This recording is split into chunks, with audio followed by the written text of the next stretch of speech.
We are born free. And we will die free. The time in between, though, That's complicated.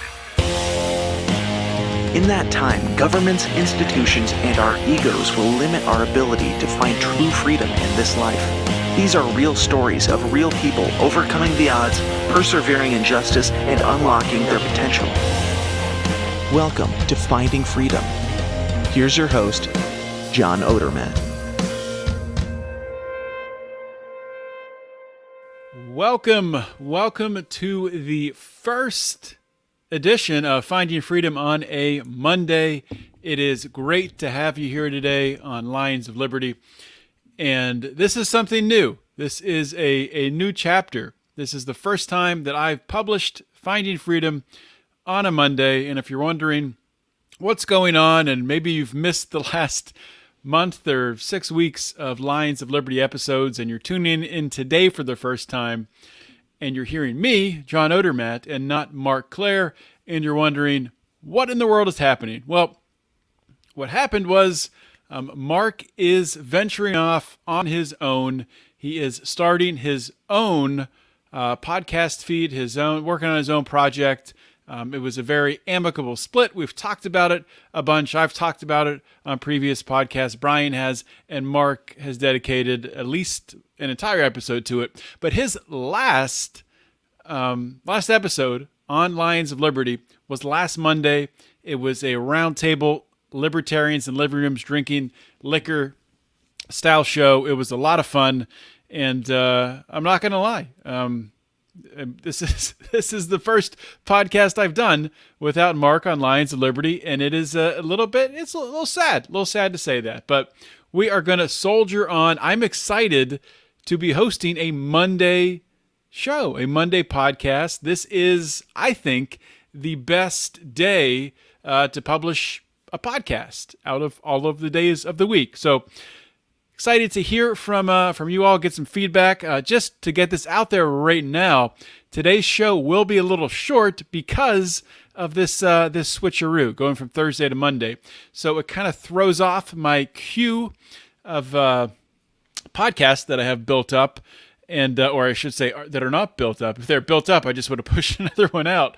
But the recording schedule I have anyway. Long story short, this will be about a half-hour show, and it'll give me a chance to really talk about some things that are really important to me and that you have been hearing about on Finding Freedom recently, and you're going to hear more about from guests that I have on in the future as well, and that is health and wellness and the idea that if you are not in control of your own health and wellness, if you haven't taken control, I should say, of your own health and wellness, then you are not free. You are a slave to the mega food companies, to the FDA. You are a slave. You're not a free person. So I will get into all of that. And I should say also that we will have in the future, and we will be showing you some ways that you can support Mark in his new project. You know, we want Mark to have a successful launch to his new show, so you'll be hearing about ways that you can do that. And as always, you can support us at Lions of Liberty, Brian and I, as we continue to take this brand forward. And there will be some slight changes and tweaks and exciting announcements to come in the weeks and months. You can support us as always on patreon.com/Lions of Liberty or lionsofliberty.locals.com. And speaking of Brian, major news for him, just had a baby. Well, he didn't have a baby. His wife had a baby, and I'm sure you'll hear all about it on Wednesday, a Wednesday show. Excuse me, I keep getting a scratch in my throat. Let me get a drink of water. I'm sure Brian will talk all about it on his show on Wednesday. Mean Age Daydream, so check that out.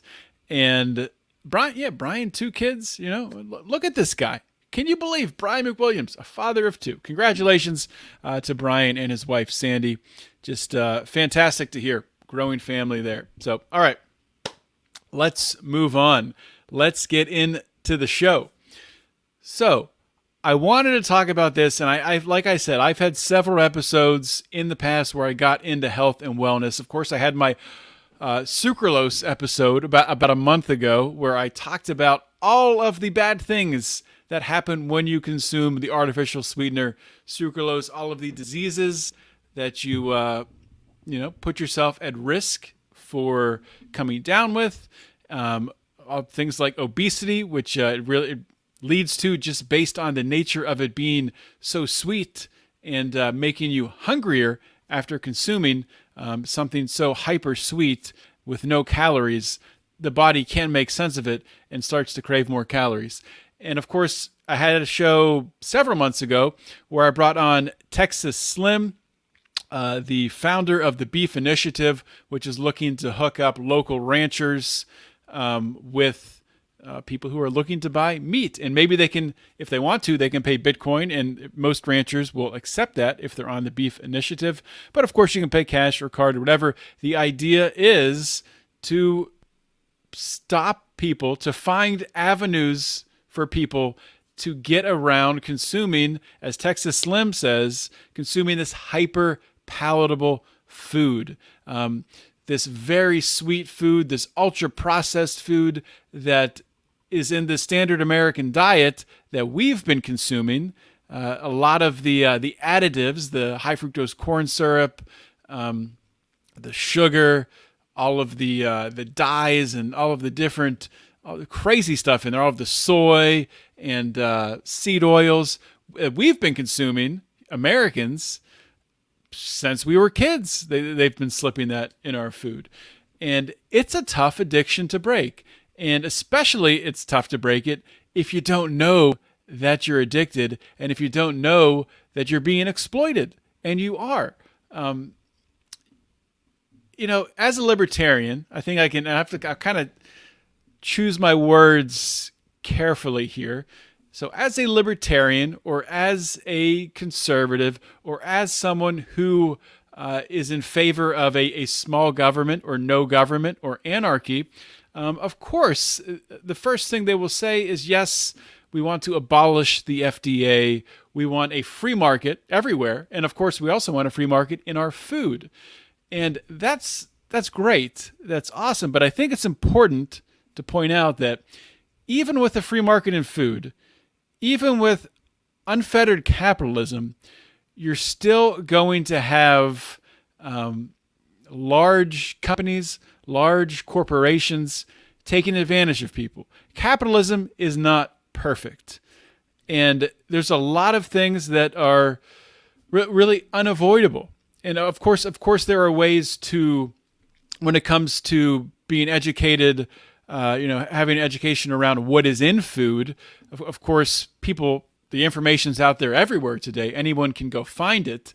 But to be able to get on a big enough platform to really cause enough momentum to change the conversation is what's difficult. You do have people like Joe Rogan, and Joe has his faults, but he does do a very good job of really exposing these, just number one, the terrible diet of most Americans, but how these large food corporations are taking advantage of people. And he's had some great episodes, especially talking about around veganism, how vegans think they're saving the planet and they're eating this sustainable diet when they're actually just eating garbage food full of seed oils, artificial sweeteners, ultra-processed crap that is causing tremendous amounts of waste as it's extracting protein from potatoes and peas, and they're having to grow all of this stuff. And when they're doing that, how many different species of rodents and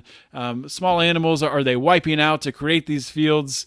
It's actually a pretty fascinating thing. But I totally forgot where I was going with that. But I think the point of this is it's really hard. So we're not going to change that whole apparatus, because there's so much money involved in feeding people, in the whole supply chain to feed people. It's almost like an unstoppable force. And by going in and saying, FDA, we're going to end you, and ending the FDA, that doesn't solve the problem. The problem is solved, number one, with you making the choices and making the changes to your own diet and taking ownership of what you're eating and what your family is eating. And then the next step is influencing those around you. And hopefully building a community. Hopefully enough people choose to build a community of making intelligent food choices. Food intelligence. That's another Texas slim word. So I kind of want to focus my episode today on number one, just highlighting the fact that most people don't know it, but you are addicted to hyperpalatable food, and you are being exploited by these mega food corporations. And I'll tell a quick story because even me. They even still have me. It's hard to totally avoid it. And I'm not saying you have to be perfect, but I'm saying you better become very aware of what's going on and what you're consuming. Because as I will talk about a couple different studies, it's killing people. It's killing people. And it's not like an overdose, like a drug overdose, like you die the next day, but and you might actually still live a long life. But you know what? You're going to live a life addicted, you will live a life addicted to pharmaceuticals in order to treat the chronic disease that you've contracted because of this diet. And your quality of life, your lifespan is not going to be a high quality lifespan. And to me, that is the most important thing of really fueling your body with high quality nutritional food. Is the time on this earth, the number of years you're here, you want to be feeling good. You want to be healthy. Of course, as you age, that does get more difficult. But it's really not that difficult, honestly. Of course, when you get very old in your 80s and 90s, yes, your body's going to start to break down, really no matter what you do. But this idea that getting into your 30s and 40s and 50s and it just happens, you just get fat and your back hurts and your joints hurt and you have all these problems and you're on antidepressants and you're on this pharmaceutical and that pharmaceutical and you're getting surgeries, and it doesn't have to be that way. It does not have to be that way. I am almost 40 years old and I am a lot healthier than I was when I was 30 and when I was 20. And that's just by being educated and making better choices to fuel my body. Because I wasn't doing that before. I was just living. I wasn't thinking. I was just a consumer of food. And I wasn't even eating that unhealthy compared to the majority of people who are eating horrible, horrible diets. But I did have a point. I'm rambling today, man. I did have a point at the beginning there that I was going to get into. Maybe I'll come back to it. Probably won't. We'll just get into these two studies that I want to talk about. And I got to print it out on paper today because you know what? I'm that type of guy. I like to print out articles on paper now. I've decided, like that noise you get when you hit that paper on your desk, and it's pretty cool. So the title of this article, it's in Health News. It's titled, "Eating More Artificial Sweeteners May Increase Risk of Heart Disease." And it's talking about a new study around consuming artificial sweeteners.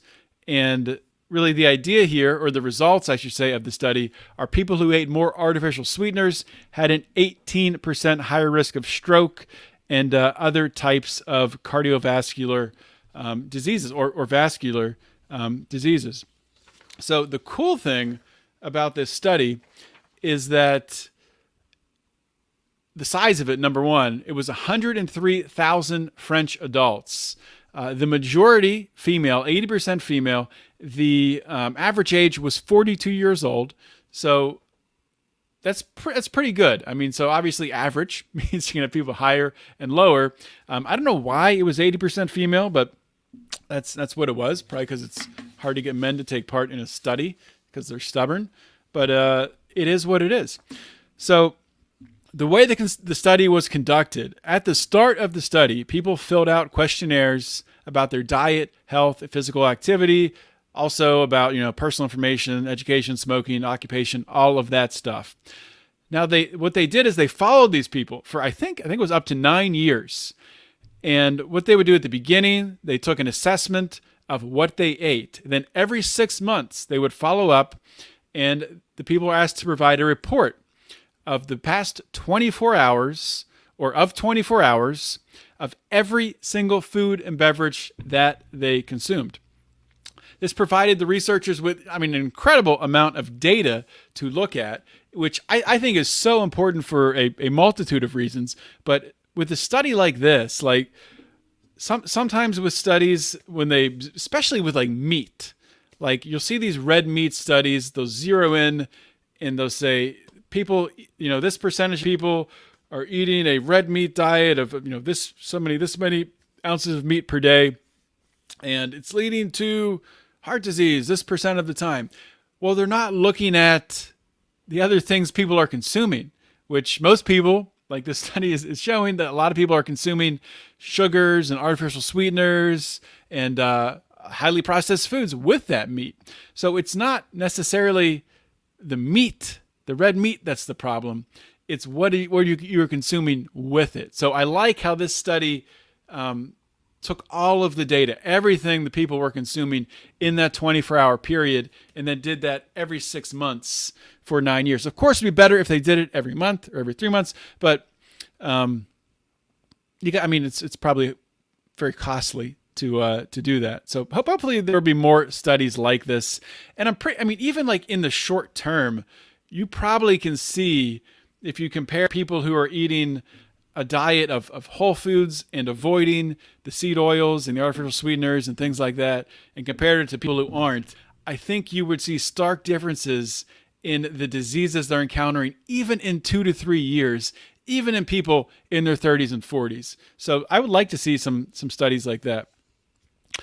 Okay, the researchers, this provided the researchers with detailed estimate of people's consumption of artificial sweeteners from all sources, as well as their intake of fruits, vegetables, dairy products, red meat, and other types of food and nutrients. So overall, 37% of the participants consumed artificial sweeteners in some form. On average, the people who did consume artificial sweeteners consumed about 42 milligrams per day, which is equivalent to about 1 packet of sweetener. So picture, you're at a breakfast place and you got your packet of Splenda or Equal or whatever. That was the average consumption of those who did consume artificial sweeteners. High consumers was around 78 milligrams, which is a little bit less than like 2 packets of those sweeteners. People who consumed higher amounts of artificial sweeteners, this is interesting, tended to be younger. They tended to have a higher BMI and were more likely to smoke, more likely to be less physically active, and, this is interesting, more likely to follow a weight loss diet. So they're following a weight loss diet, they are fatter, they smoke, and they're less physically active, but they're following a weight loss diet, so they're not following a weight loss diet. That's the sort of the irony of that statement there. These same people also consumed fewer calories overall, drank less alcohol, saturated fats, polyunsaturated fats, fiber, carbohydrates, fruits, vegetables, and see, this is interesting here, consumed higher amounts of sodium, red meat, and processed meats and dairy products.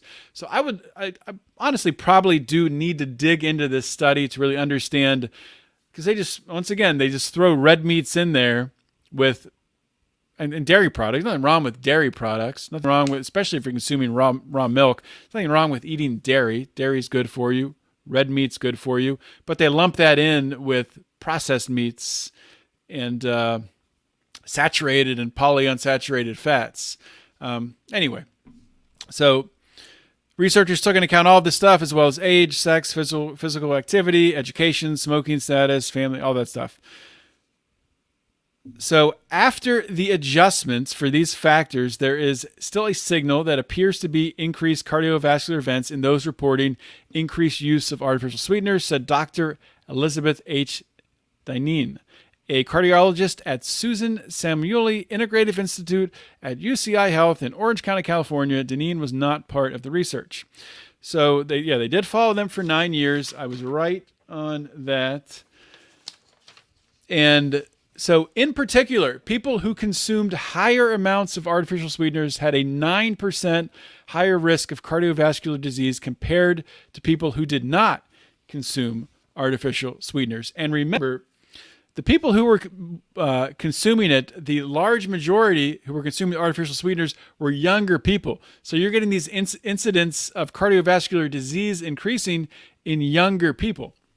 People who ate the most artificial sweeteners, so this is the 2 packets a day, they had an 18% higher risk of stroke or another type of cerebrovascular disease compared to non-consumers.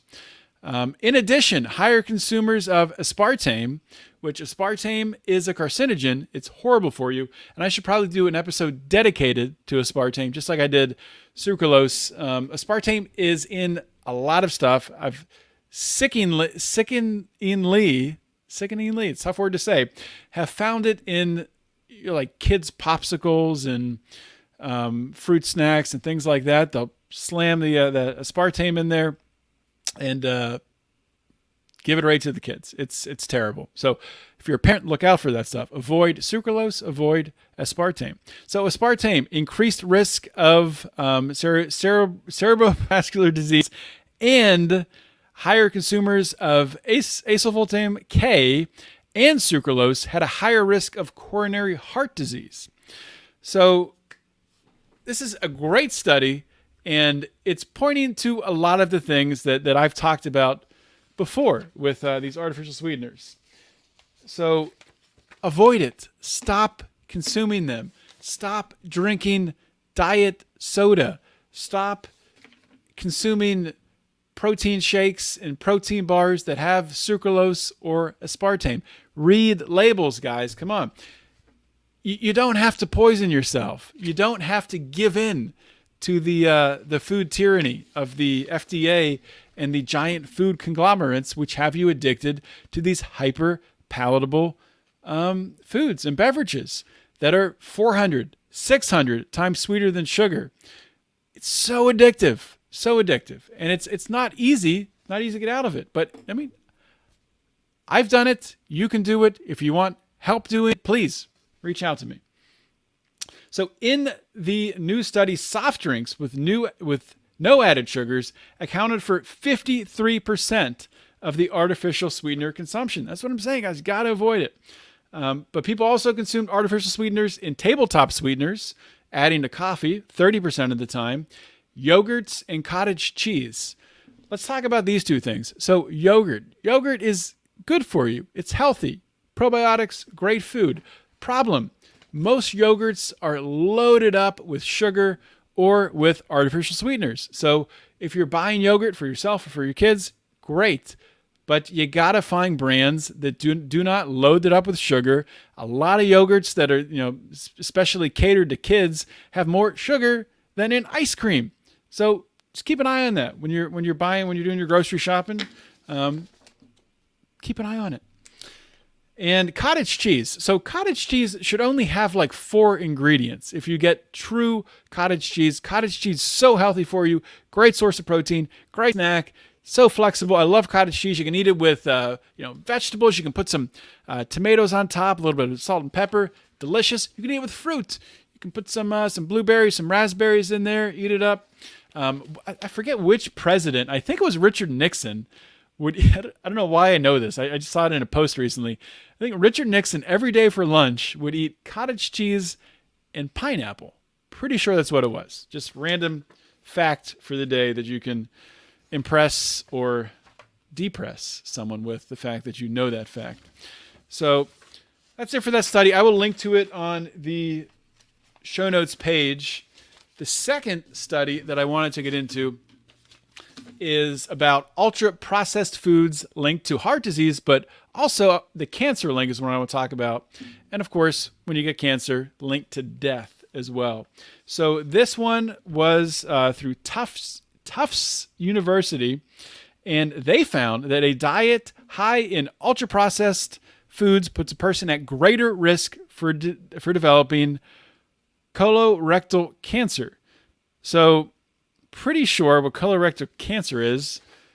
It's just, I know it's part of it is colon cancer, but it's colon and rectal cancer.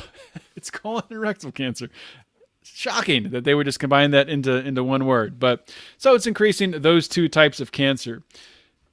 And so what they did in this study, and the results of this study showed that the food that we eat can play a great role in the health and longevity that people realize. So, in fact, previous research suggests that 1 in 5 deaths around the world could be prevented by improving diet. I would guess it's higher than that. Honestly, that seems low. 20% seems extremely low. So this was the study was the BJM journal, and this one's going between two studies. That's what makes it confusing. That's why I print this out. Otherwise, I'll be totally lost. So when they break down, so they break down into, this is specifically ultra processed foods. So when they talk about ultra processed foods, you might be like, what does that even mean? Is this ultra mega? What are we talking about? What is this? Are they just adding ultra to the beginning of words to make them sound more scary? Probably. That's probably partially what it is. But I guess this category of foods is based on a NOVA, N-O-V-A system. It's different groupings. In group 4, so there's group 1, ultra processed or minimally processed. Group 2, processed culinary ingredients with oils, fats, salt, sugar.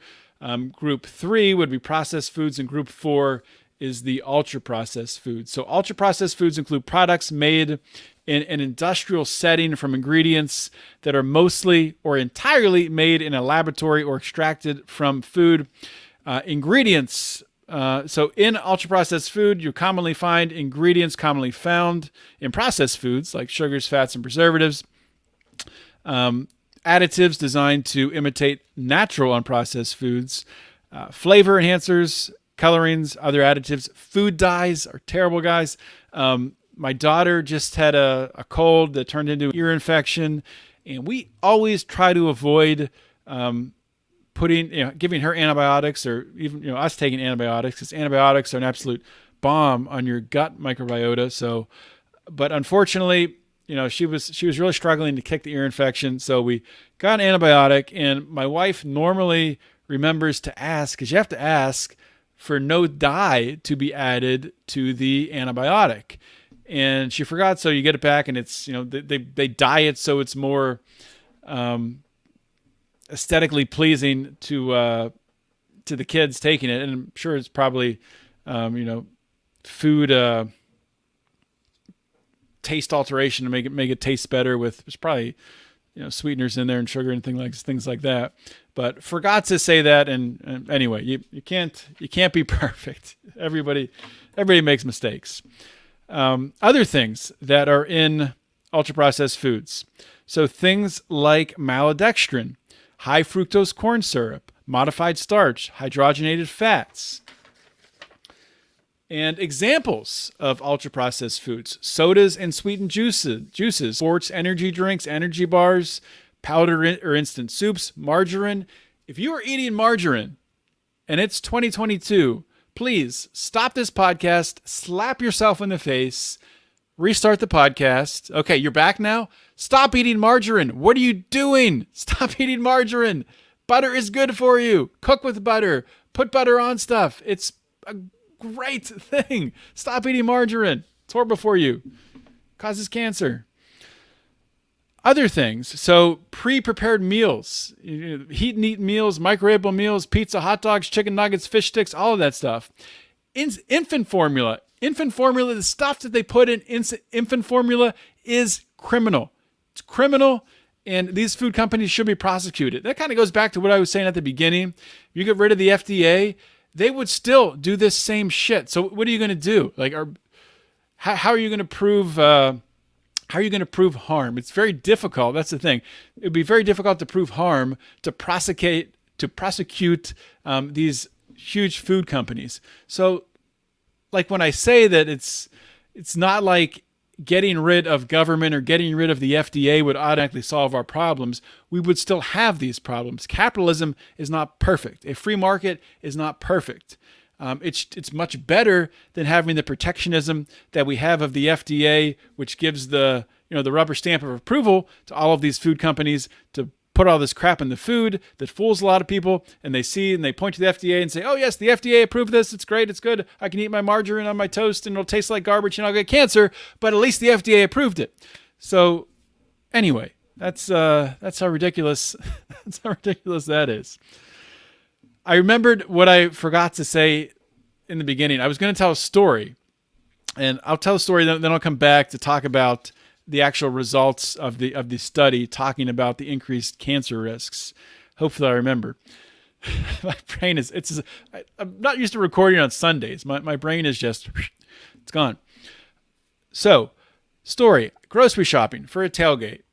Getting a bunch of things. My wife was making salsa. I'm picking up cilantro. I'm picking up tomatillos. Picking up different things. I was picking up ground meat for burgers. Getting all this stuff.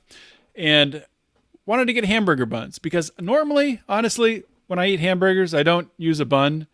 Just because there's really no need for me to get those types of carbs. Not that I never eat bread. If I do eat bread, it's normally Dave's Killer Bread. Killer Dave has been on this show before. Great guy. He was on the show when it was Felony Friday. And it's pretty healthy, Dave's Killer Bread. But, it was a tailgate, and I was like, you know what, I want to get, and we were going to be, serving other people, so I wanted to have, burger buns for people. And normally when I tailgate, I'll have a burger with a bun. It's hard. You're tailgating, you're having fun. You're gonna let slip a little bit. You're gonna live a little bit. You're gonna loosen the belt a little bit, as they say. And I looked at every single label of every single bun in this enormous aisle, and I could not find one that did not have soy, highly processed soy, which is horrible for you.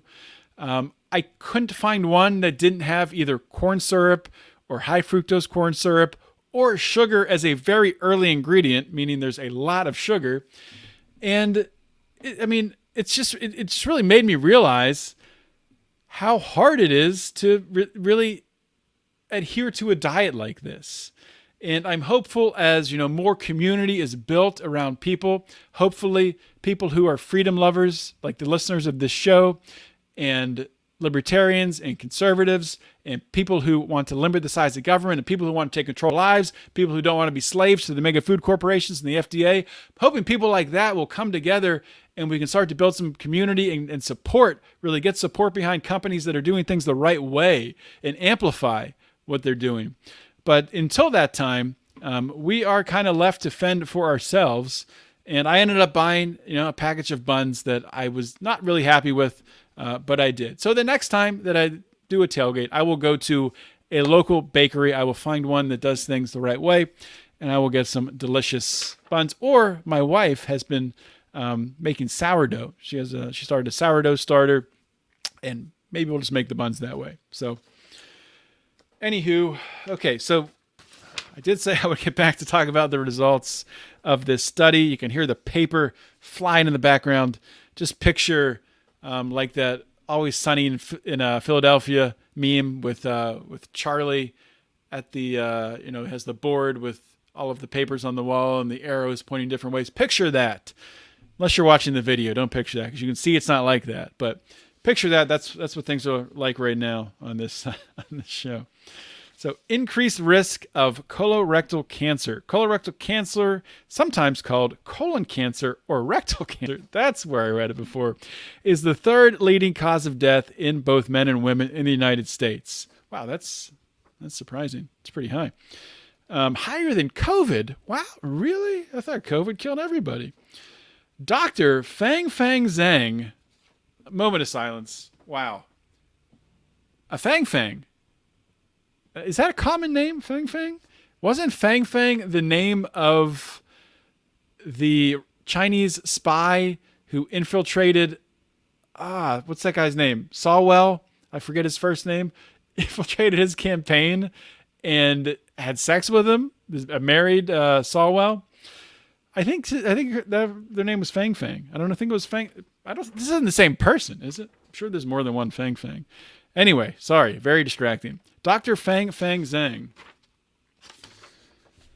Okay, read that. And so the chair of the Division of Nutrition of Epidemiology and Data Science at the Gerald J. and Dorothy R. Friedman School of Nutrition Science and Policy at Tufts University, and the corresponding author and co-senior author of the Colorectal Cancer Study. She said that previous studies have been linked to ultra-processed foods to higher risks of obesity, high blood pressure, cholesterol, and some cancers, but few studies have assessed the association between ultra-processed foods and colorectal cancer risk. Okay, so jumping down, she says ultra-processed foods, she's talking about ultra, just what I said before, a lot of repeating in these articles. Anyway, so here's the results. Upon analyzing data of over 3,200 colorectal cancer cases, so they analyzed the cases first and looked back at the behavior. Dr. Zhang and her team found men who ate the most ultra-processed foods had a 29% higher risk of developing colorectal cancer. That is high. Wow, almost 30%. However, researchers reported no correlation between overall ultra-processed food consumption and increased colorectal cancer risk in women. That's interesting. I have no idea why that would be, but that's very interesting. Something to do with hormones, maybe? Who knows? Let me point out, they are acknowledging there's a difference between men and women, so that's a good thing. I always like to see that, especially from scientists. It gives me hope for the future. Additionally, researchers found that certain types of ultra-processed foods placed both men and women at higher colorectal cancer risk.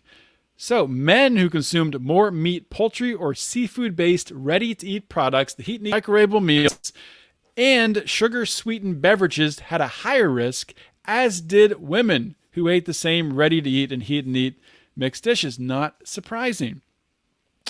So, Dr. Anton Bilchik, surgical oncologist and division chair of general surgery at Providence St. John's Healthcare Center and chief of medicine at St. John's Cancer Institute in Santa Monica, California, told MNT he found this study fascinating.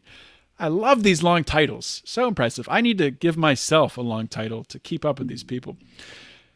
So Dr. Bilchik said, we've certainly known about the higher risk of colorectal cancer with processed foods such as bacon.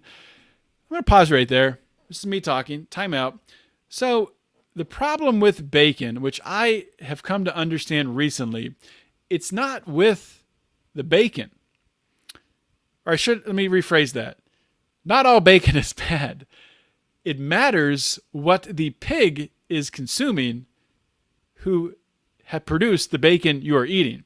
So if the pig you are consuming ate a diet of crap, which most do, the vast majority of bacon you're getting comes from pigs fed soy and corn and all of this junk and waste from all the vegan food that they're creating to make these burger patties, all the potato waste and the pea waste. Pigs are eating all kinds of crap that's had food that's had nutrients stripped out of it, food that ultra processed soy and just junk. And what you're getting, if you look at bacon, bacon has fat. That's why it's delicious. You look at that fat on that bacon, that is filled with all of that junk. So when I say that, sure, eat bacon, but be aware of the bacon you're eating. Try to find a local butcher. Try to find a local regenerative farm that is, making you aware and advertising what they are feeding their pigs. There's a local farm by me, which I haven't bought bacon off them yet, but they feed their pigs a milk-based diet, as well as, feed that doesn't contain GMOs or soy or junk like that. So find pigs that are fed good food and eat that bacon. Continuing. And I think that's a problem with a lot of meats. It's not the meat. The meat is good. I mean, humans are designed to eat meat. We perform best eating meat and fruits and vegetables and honey and things like that. It's what the animals are fed, or the antibiotics animals are injected with, that taint the food. Okay, so getting back to the quote, other processed products which may be related to preservatives, nitrates, and/or a higher association with red meat. Once again, coming back to red meat. But this is really the first study describing ultra-processed food. Dr. Billick said he found it striking that the study showed an increase in colorectal cancer, and predominantly for men, it appears to be more associated with distal or left side colon cancer. Well, that's weird. I wonder why that would be. All right, so continuing on here. So another quote from Anton Billick. Fresh food, what is commonly described as... So here he describes better ways to... So how do you avoid this? How do you avoid eating these ultra-processed foods? It's just funny to me. He says, you eat fresh foods. So describing what fresh foods are, because people are idiots and don't know what fresh food is. It's commonly described as going to the supermarket and shopping the outside of the supermarket. This plays an important role in being anti-inflammatory and in supporting the good bacteria and the good immune cells in fighting disease. So he goes on to say, right now we're experiencing an epidemic of young patients being diagnosed with colon cancer under age 45. Colon cancer is increasing among young people, more so than any other cancer. Every oncologist, both medical and surgical, is just totally perplexed by this enormous change. The only plausible explanation relates to what this paper is referring to, which is an increased use in processed food and the disruption of cells in our body and bacteria and immune cells that help fight cancer or reduce chances of developing cancer. Stop eating hyper-processed food all the time. I know it's hard. Cut back slowly. You know, people talk about health goals. They talk about meeting an ideal weight. They talk about exercising X amount of times per week, all these different things. The best, and that's all great. I think people should have, very exact, precise goals, visual goals too, that you can see yourself achieving and you can visualize and have real reasons that drive you to them. Things that are your why. If you have a child, being alive to their wedding day or being healthy with them into old age to see your grandkids. Goals like that that you can visualize, I think, are very, very important. But equally important is having standards and setting standards around diet or exercise. A great example of a standard that I've implemented recently is I don't eat French fries at a restaurant unless I'm making them at home and I can bake them. I've decided never again eating French fries. And that's tough to do because I love French fries. I love dipping the ketchup, love everything about them. But a standard that I set is I'm not eating them, which means I'm not. And, sometimes I will go to a Wendy's drive-thru and get fast food. And I would love to get fries, but I've set a standard. That's my standard. I don't eat French fries. That's not who I am. It's part of me. It's my standard. I don't do it. And I don't think it's wise to set standards, all these standards immediately that box you into a very narrow diet. I don't think that's smart, but making incremental changes, even if it's just, okay, maybe you have a problem with going out to eat where you go out to eat right now or you're ordering out 4 days a week. Make a standard. I don't eat out. I don't eat fast food more than 2 times a week. It's not who I am. I don't do it. That's my standard. That's me. That's the guy I am. That's the girl I am. Whatever. I don't eat out more than 2 times a week. Once you set that standard and you build your life around it, it's easy. Because say if you're getting together with friends or you have a family, a big dinner coming up, or you're going out to dinner. Once you have the standard set, you're planning around it. You're thinking, I'm going out with my wife on this night, and then I have a dinner with coworkers on this night where we'll be out. So that's my 2 times a week. That's all I can do. So I can't stop for fast food for lunch today because those are my 2 times coming up later this week. Set standards. So much easier. Free tip. This is all free tips. I'm not charging any, but you can join the Lions of Liberty Pride if you want to. And that reminds me, I forgot the sponsor of this episode, one of my favorite sponsors, and the first time I've had the pleasure of doing this ad read. Of course, as I go to pull it up, it's not on my phone where I had it. It is an ad read for our good friend Buck Johnson and the Mises Mayors Pack. As I look for the Buck Johnson ad read, it was so hilarious. We had So if you listen to last Monday's episode, where, I found the ad copy, where we kept it fun. It was the libertarians in living rooms drinking liquor, and Mark went around. Everyone had to say their favorite thing about Buck, and and I said Buck is. I think he's one of the best interviewers out there, and I truly mean that. I love Buck's show, and I honestly, people like Buck are who we need. And I don't live in Buck's hometown, but people like Buck are who we need to be running for these local positions, running for mayor, running for city council. In my area where I live, next year there's 5 school board seats that are up for grabs. I very well might be running for school board next year. We will see.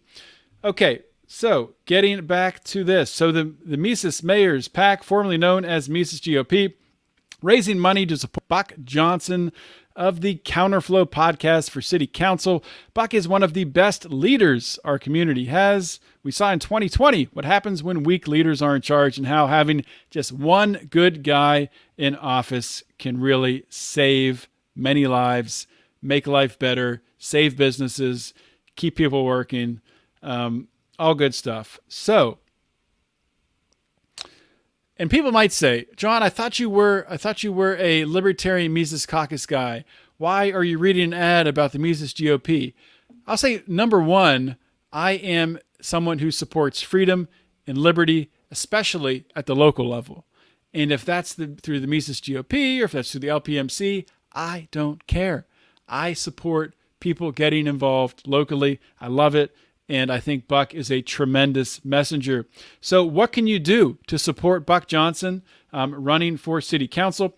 You can go to misesgop.org/lions. That's misesgop.org/lions. And you can help Buck out on his run for city council. So please do that. Okay, let's get back into talking about colorectal cancer. Smooth transition. I don't know if there's much more I wanted to hit on here, honestly. Oh, I did want to talk about, so I read that quote about healthy foods, what you can do. Of course, that's the first point, what they can do. What you can do to stop eating ultra-processed foods is to shop around the outer ring of the grocery store. I honestly do that almost exclusively, and haven't for a long time. It's just once you make that conscious change that you're not going to, grab pretzels or chips and you're going to grab an avocado or an orange or an apple or a banana for a snack or nuts or some cheese. Once you make that conscious decision and you get used to reaching for real food instead of processed food, that's just what you think about, and that's what you crave. That's what your body wants, because as it works, the microbes in our gut, the bad microbes and the good microbes, are fed by what we eat. So if you're eating Doritos, and if you're drinking Dr. Pepper, you're feeding the microbes in your gut to thrive off of that diet. And those microbes in your gut are thriving. They're winning the battle in your gut, and they're sending messages to your brain saying, feed me more Doritos, feed me more Dr. Pepper. And that's why you get cravings. One of the reasons why you get cravings for these Doritos and Dr. Pepper. Once you stop doing that and you start feeding your body whole foods and cheeses and raw milk, if you can get it, and healthy meat, once you start doing that, your body starts craving it and the good microbes start to thrive. So start doing that. Start cooking your own meals. Stop buying heat and eat microwavable meals. Limit yourself eating fast food. I know it's a big ask to stop it altogether. I don't think I'll ever be able to do that. You go on road trips. You're always going to be in situations where you're probably going to be in a situation where you got to get something quickly. Maybe a later episode will be on ways to do that in a relatively healthy way. Eating fast food. You don't want to do it all the time, but when you need to, or when there's no other option. The other advice would be to take a quality probiotic daily. And anybody who knows me, follows me on Facebook, Instagram, whatever, you know that I am big time into gut health, big time into probiotics. And this is something I swear by. And as I talked about before, with what you eat is what feeds your gut microbiota. You can boost that. You can boost the good gut microbiota, the ones that fight things like anxiety and stress, and that help you to have a healthier, better metabolism. So anyway, that's the show for today. I was planning on talking for about a half hour, and we're at 50 minutes, so terrible job on my part, but hopefully you enjoyed it. And I understand that I've taken a shift here in the past several months, talking more about health and wellness. Obviously, if you're still listening now, you're probably on board with that. So you'll be happy to know that it's going to continue. And I'm going to be bringing on more guests. It's not going to be, the show will not be exclusively that. One thing with Finding Freedom is why I changed the name is I found my own freedom in talking about things that I'm passionate about. One thing being health and wellness. Another thing I'm passionate about is my faith, my spirituality, Christianity. And next week, I'm going to have on a very interesting guest, someone who is a practicing professional exorcist who exorcises demons. So if you're into that, or if you know somebody who might be into that, you might want to get ready to share that upcoming episode next week with your friends, with your networks. Please share this episode as well. I know when I did the sucralose episode, probably more than any other episode, close, tied. I got a lot of feedback from people saying that they sent that episode to their friends, they sent to family members, thanking me for talking about that. Because most people don't have any idea about how bad artificial sweeteners are for you. And really, you don't realize how much stuff it's in until you start to read food labels. So read food labels, set standards, exercise daily, get out in the sun, take a probiotic, sleep at least 8 hours a night. I'm just naming things. That's 6 things. 6 things you can do to be healthy, be happy, take control of your life, and to stop being a slave to the mega food corporations and the FDA. It's got to stop, and the only way it stops is if you make it stop. Nobody's going to come and knock the fork out of your mouth. You got to do it yourself, okay? And I'm not fat shaming people. I am. But the point is, it's not about the being fat. It's about being unhealthy. People are going to be different shapes and sizes, but being healthy at a healthy weight is what you're shooting for. And I know I talked about BMI earlier, and people get all bent out of shape about BMI, especially people that BMI, body mass index, especially people who work out a lot, saying, well, I'm over the BMI. BMI is bullshit. BMI, yes. In certain ways, if you have a lot of muscle, your BMI is not going to make sense. It's going to say that you're at risks. You have risks that you're not at risk for. But if you don't believe BMI is accurate in categorizing risk levels of obesity with different chronic diseases, go to an airport, go to a sporting event. Went to a football game this weekend. Look around at people, just looking at people, especially people over the age of, I would say, 30. And you will notice that almost every single person probably has a hyperpalatable food addiction, probably consuming artificial sweeteners, probably addicted to ultra-processed food. And you can see this because they're overweight and they're you can see inflammation. You can see they just don't look healthy. It's not fat shaming. It's just encouraging people to make healthy decisions. And you can get there. I believe in you. Starts with change one thing tomorrow. Look at a food label tomorrow. That's your one thing to change. All right. I got to end this podcast so I can post it. This is John Odermatt signing off. Always remember to keep your head up and the fire is liberty burning.